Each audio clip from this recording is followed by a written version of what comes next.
Assalamualaikum warahmatullahi wabarakatuh.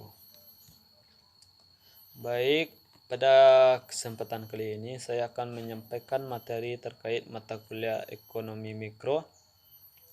Perkenalkan, saya Tosri Mariulis, NIM 191006340422 dengan prodi Agribisnis dengan dosen pembimbing yaitu Ibu Noni Novarista SPT MSI, Kampus Sekolah Tinggi Ilmu Pertanian, Stiper Soluto Sijunjung tahun 2021.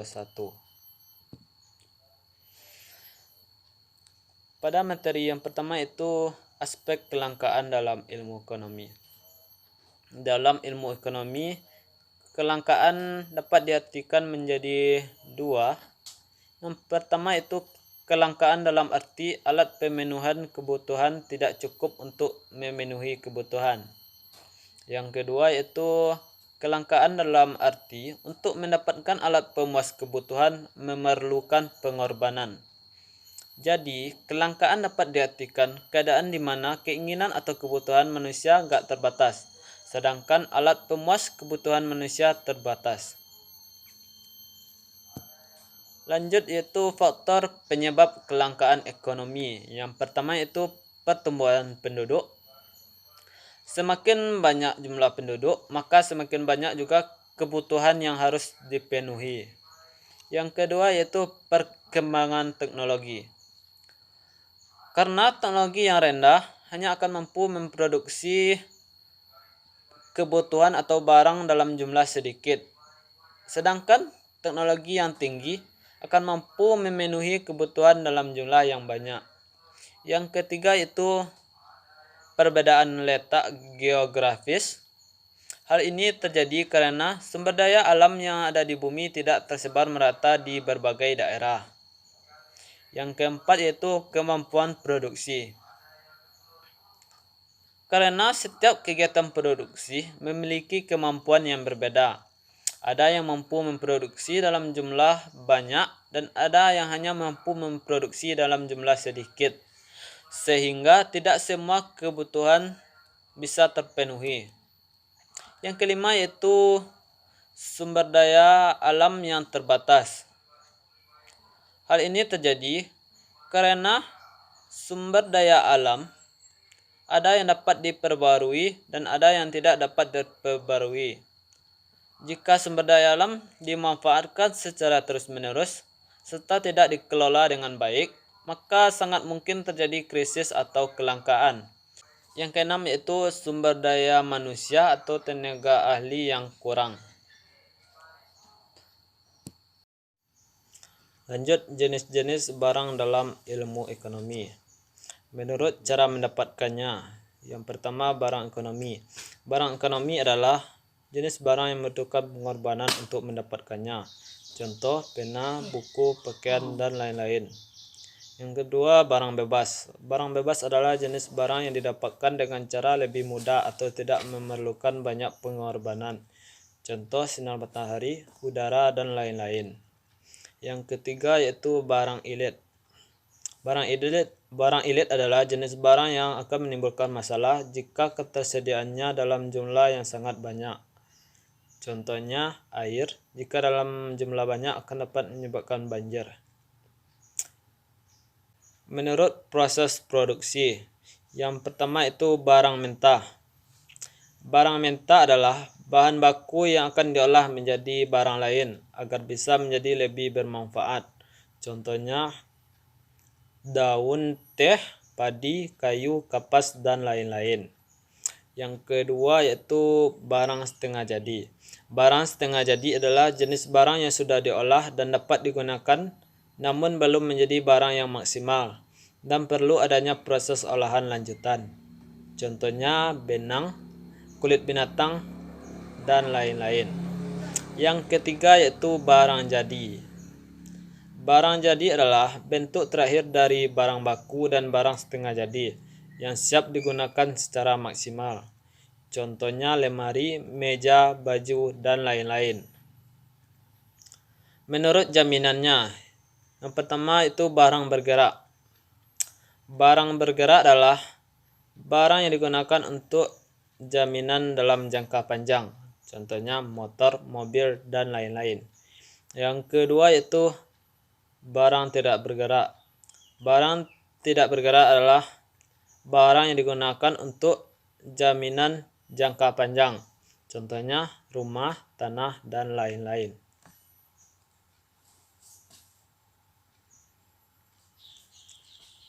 Menurut tujuan penggunaan, yang pertama itu barang konsumsi. Barang konsumsi adalah jenis barang yang digunakan untuk dikonsumsi, contohnya HP, tas, sepatu, dan lain-lain. Yang kedua yaitu barang produksi.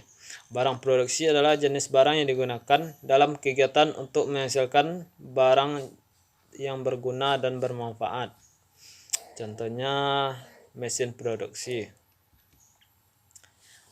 Menurut hubungannya dengan barang lain, yang pertama itu barang substitusi.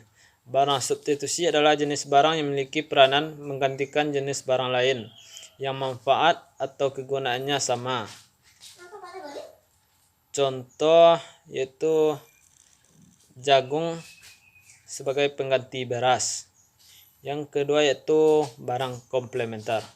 Barang komplementer adalah jenis barang yang digunakan untuk melengkapi satu barang atau produk lain. Contohnya mentega sebagai pelengkap kue.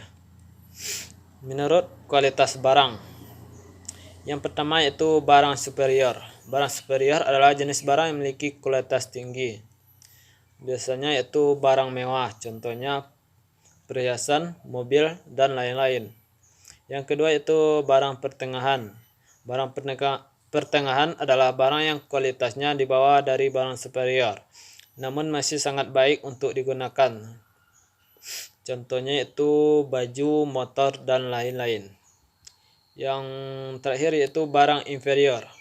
Barang inferior adalah barang yang kualitasnya kurang bagus atau di bawah kualitas standar dan hanya mampu dihargai dengan harga rendah. Contohnya kopi, minyak, dan lain-lain.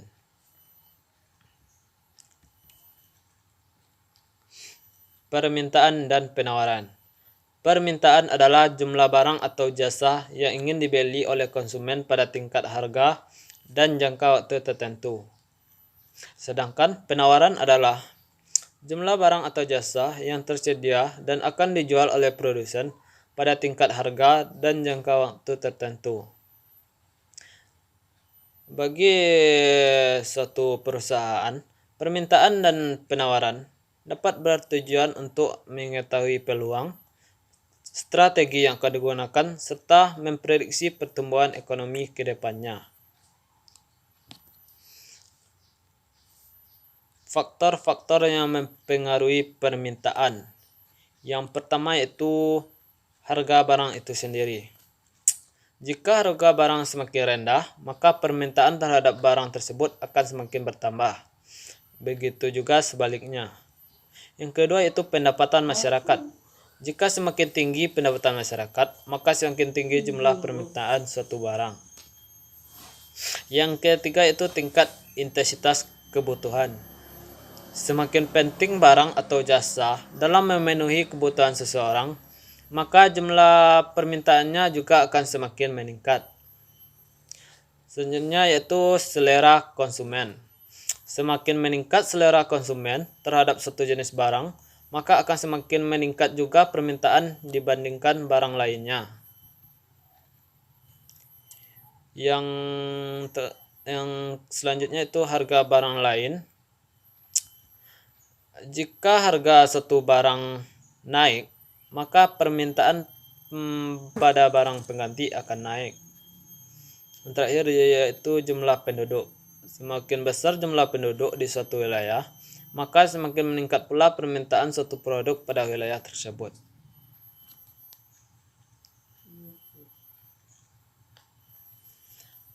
Faktor-faktor yang mempengaruhi penawaran. Yang pertama yaitu harga barang itu sendiri. Semakin tinggi harga satu barang atau jasa, maka semakin meningkat penawaran terhadap produk tersebut. Yang kedua yaitu biaya produksi. Tinggi rendahnya biaya produksi akan berpengaruh terhadap kemampuan produksi dan harga jual barang tersebut, sehingga akan berpengaruh terhadap jumlah penawarannya. Yang ketiga yaitu teknologi. Jika semakin mutakhir atau bagus teknologi yang digunakan, maka produksi semakin efisien, sehingga jumlah barang yang ditawarkan akan dapat ditingkatkan. Yang keempat yaitu perkiraan harga di masa depan. Jika produsen memperkirakan bahwa harga akan naik di masa depan, maka penawaran saat ini akan dikurangi dan barang akan ditahan untuk dijual di masa depan. Selanjutnya yaitu jumlah produsen. Semakin banyak produsen, maka semakin banyak pula barang yang akan ditawarkan. Begitu sebaliknya. Selanjutnya kebijakan pemerintah atau pajak. Semakin besar jumlah pajak yang dibebankan, maka jumlah barang yang akan ditawarkan akan semakin rendah. Begitu sebaliknya. Yang terakhir yaitu barang substitusi dan komplementer. Ketika harga satu barang pengganti semakin tinggi, maka semakin rendah penawaran untuk satu produk.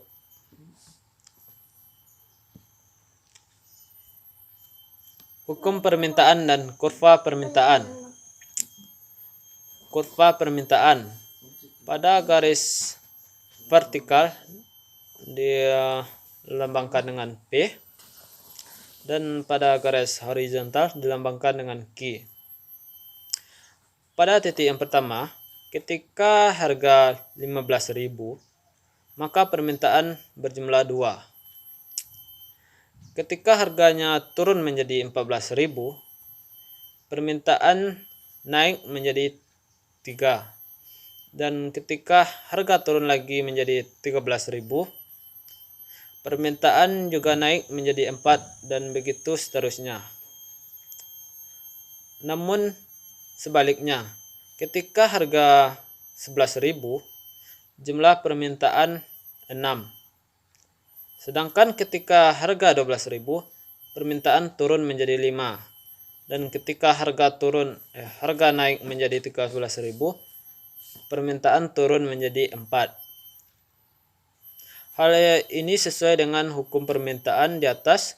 Jika harga barang atau jasa turun, maka jumlah dan permintaan akan naik.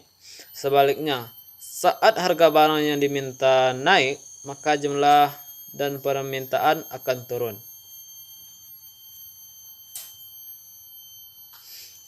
Hukum penawaran dan kurva penawaran. Kurva penawaran pada garis vertikal juga dilambangkan dengan P atau harga. Ia pada garis horizontal atau mendatar dilambangkan dengan Q atau penawaran. Pada titik yang pertama yaitu pada harga 10,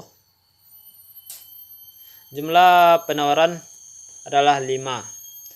Ketika harga naik menjadi 20, penawaran juga naik menjadi 10. Dan ketika harga naik lagi menjadi 30, penawaran juga naik menjadi 15 dan begitu seterusnya. Namun ketika harga 60, penawaran berjumlah 30. Ketika harga turun menjadi 50, penawaran juga turun menjadi 25. Dan begitu selanjutnya ketika harga 40, penawaran juga turun menjadi 20. Biasanya kurva bergerak dari kiri bawah ke kanan atas. Hal ini sesuai dengan hukum penawaran. Jika harga naik, maka jumlah penawaran akan naik. Jika harga turun, maka jumlah penawaran juga akan turun. Tujuan mengetahui nilai elastisitas permintaan satu barang. Tujuan pertama yaitu bagi satu perusahaan untuk mengetahui kebijakan atau strategi penjualan. Yang kedua yaitu untuk menentukan penetapan perpajakan oleh pemerintah. Yang terakhir yaitu bagi pemerintah, yaitu untuk menentukan kebijakan ekspor dan impor. Materi selanjutnya yaitu jenis-jenis elastisitas permintaan. Yang pertama yaitu elastisitas harga yang dilambangkan dengan ED. Elastisitas harga adalah persentase perubahan jumlah permintaan yang disebabkan oleh persentase perubahan harga sebesar 1%. Yang kedua yaitu elastisitas silang atau dilambangkan dengan ES. Elastisitas silang adalah persentase perubahan permintaan suatu barang sebagai akibat perubahan harga barang lain sebesar 1%. Yang terakhir yaitu elastisitas pendapatan atau dilambangkan dengan EI. Elastisitas pendapatan adalah persentase perubahan permintaan suatu barang bila pendapatan berubah sebesar 1%.